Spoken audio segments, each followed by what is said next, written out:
Hey, schmack 'em a gob, everybody. I got me a donation from Jordan. Jordan Lloyd-McCleary. I hope I got that right.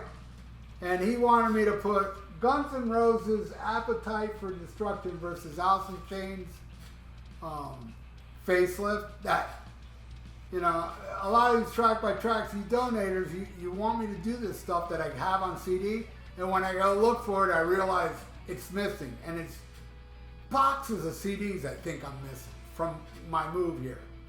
It has to be more than one box. I mean, there's a lot of CDs missing. A lot of empty space on my CD racks, you know? How to put box sets in there. So yeah, Alice in Chains Facelift is one of the ones that's missing, which I gotta get again. On CD, not vinyl. No, I love CDs. Even though I love vinyl too, as you can tell. And Appetite for Destruction, for those that don't know, I've said this a million times. I saw Guns N' Roses in 1985, 2 years before this album came out. When I was in California, I was with my friend Henry, and we went by the Troubadour, and we asked, hey, who's playing tonight? And the guy said, Guns N' Roses. And I looked at my friend Henry, I was like, man, that's a weird name for a band. You want to go? He's like, yeah, let's go. And I saw Guns N' Roses, and I found out, I don't know, 3-4 years ago, that night I saw them was the very first time they ever played Paradise City. And I didn't know, you know, they probably played all these songs. I didn't know anything of them, except they played Mamakin from Aerosmith. That I knew. And I remember Axl Rose being very David Lee Roth-ish that night. He was doing the David Lee Roth thing, man. He didn't perfect the snake move yet. He was doing, as I recall, he maybe did the snake move, but I'm just saying. He reminded me a lot of David Lee Roth. This album, it's phenomenal. You know? I love it. I love this album. A lot of people don't like Guns N' Roses. A lot of people hate Axl Rose. The reason why I love Axl Rose is because you hate him. Because Axl Rose don't give a flying fuck. Show up late. He didn't give a fuck. Well, AC/DC set him straight because he's always been on time since he's been in AC/DC. So, and then I remember this album, it didn't take off. It took a while, months, maybe like a year. I don't know. It was a long time. But my friend Ronnie had it on cassette. He had this and the first Faster Pussycat on cassette, both. And I'm like, at his house, I'm like, oh shit, Guns N' Roses. I saw them 2 years ago, you know, and at the Troubadour in LA. Put it on, and he played it, and man, the first time I heard it, I was like, whoa, you know, this is awesome. And I remember, man, I went out and bought the CD, and I remember vividly that, damn, I just had a brain fart. I was about to say something weird, right? Well, I bought the CD, and I loved it. And a side note, I one time saw a girl. We were kind of like friends with benefits. And she had a tramp stamp. And her tramp stamp was this right here. This picture, this painting of Axl Rose, the sculpt, was her tramp stamp. And yeah, I recall, I'll call my mom back. I recall when I was having sexual intercourse with her doggy style, I would not look down on the tramp stamp because I did not want to lose my erection. True story. Hey, I've been going on a while, right? 5 minutes almost, you know? And I haven't even gotten into this yet. And then Facelift. I'm going to go even longer. Alice in Chains Facelift. The first thing I heard from that album was We Die Young. I ran out and bought the CD. I loved it. This is before Man in the Box blew up. So, yeah, so what was I going to say? Yeah, so it was the Thrash of the Titans, no, Clash of the Titans with Slayer, Megadeth, and Anthrax. And opening act was Alice in Chains. And I got there early because I wanted to see Alice in Chains. I was probably the only guy there that knew Alice in Chains, you know. Not a lot of people were paying attention to them. They didn't get a bad response, which I understood they got a lot of bad responses on that tour. It really wasn't that way. But I do remember they came out. It's on YouTube. You can see it. They started the show. They started the show where Lane was on drums, Jerry was on bass, Mike Starr was on guitar, and Sean, the drummer, was singing. And they just came out and doing, fuck you, fuck you, fuck you. That's how they started the show. And then they went into, you know, they all took their instruments. I guess they thought Miami was going to be rude to them. But I don't recall them getting shit. I don't recall people going crazy either. They were just sitting watching them. I loved it. I thought they were great. All right, so we start with Welcome to the Jungle. And that's going against We All Die Young, which is the first song I heard. I love that song. It totally wins. All right, next. It's So Easy versus Man in the Box. I got to go with It's So Easy. That song is awesome.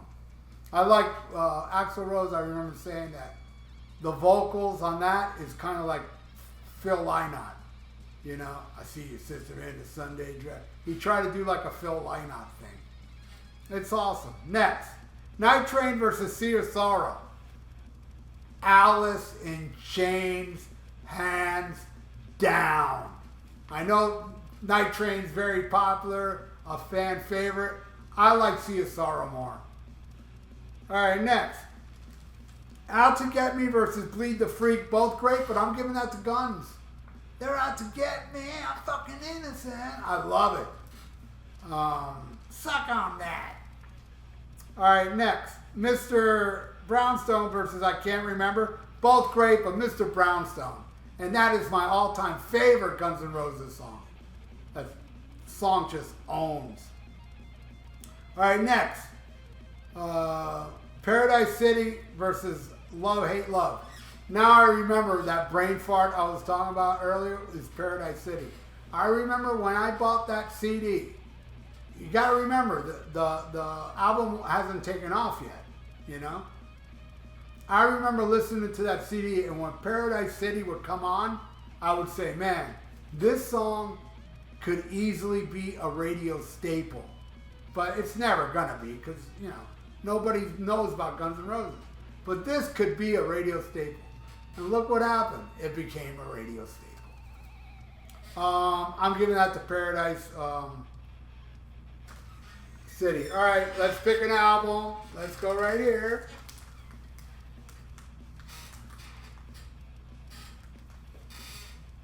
Ah, yes. Gates of Purgatory, Running Wild, Pirate Metal. I love this album. I love this band, Undy Jolly Rogers, Beggar's Tight, War is in the Gullah. Oh man, Land of Ice, Raise Your Fist. Awesome, awesome stuff. Running Wild. I'm gonna play this after I'm done doing this track by track. It's been a while. All right. Next, My Michelle versus It Ain't Like That. I'm going with My Michelle. Your daddy works in porno. Now that mommy's not around. She used to do her heroin, but now she's on the ground. That shit was awesome when it was new. This album was so much better when nobody knew about it. I know it sounds silly. You know, it's a silly thing to say, but it really was, man. Before this album sold a gazillion copies, it was so down and dirty and killer. And it was different, too, for the time. You know, all these glam, poofy hair. I want Bon Jovi, Poison, all that shit. Out comes this band. Even though they did look glammy, you know, but their music was gutter shit. And they looked glammy, you know, during Welcome to the Jungle Bite. Sweet Child of Mine, their hair's all down and shit. But, yeah, My Michelle wins. Next. Think About You versus Sunshine. Easily Sunshine, one of the best songs on here. And I really don't care about Think About You. Give that to Alice in Chains. All right, now, Sweet Child of Mine versus Put You Down. I'm not doing this to be that guy, but man, Put You Down is one of the best songs on here.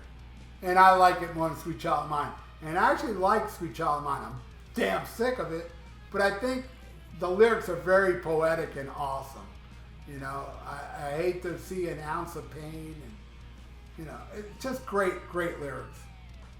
All right, yeah, Put You Down. All right, next, You're Crazy versus Confusion. I'm going with You're Crazy. And you know, I like the acoustic version, but most people prefer the acoustic version than the electric version. I like the electric version. It just cranks. It's like the heaviest song on here. It wins. Next, Anything Goes versus I Know Something About You. Definitely Alice in Chains. I Know Something About You.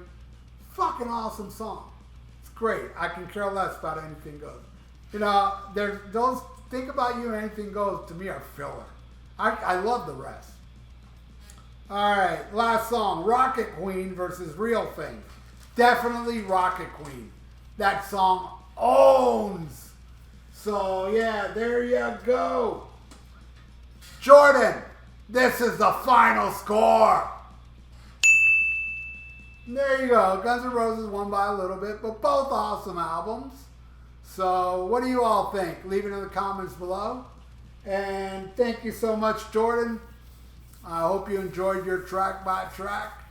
And everybody out there, thank you so much for watching. If you'd like to donate, I got a PayPal in the description below. And please subscribe to my channel if you haven't. And ring that little notification bell. Right on, everybody. And like the video. It's good for the YouTube algorithm. So stay frosty.